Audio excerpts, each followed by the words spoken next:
I just received this text from my team asking for a decision. What should we do? Instead of telling them what to do, I bring up my intent-based leadership keyboard, which reminds me to invite them up to the next level, description. And that's what I do here. It gives me questions and sentence starters to invite them up to the next level. And the response comes back, not only is it a description, but it's a bit of an assessment.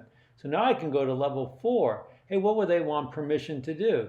And that's what I go ahead and send out. And then what comes back seems like a perfectly satisfactory response to me, and I go ahead and approve it. And we've successfully invited somebody up the ladder of leadership.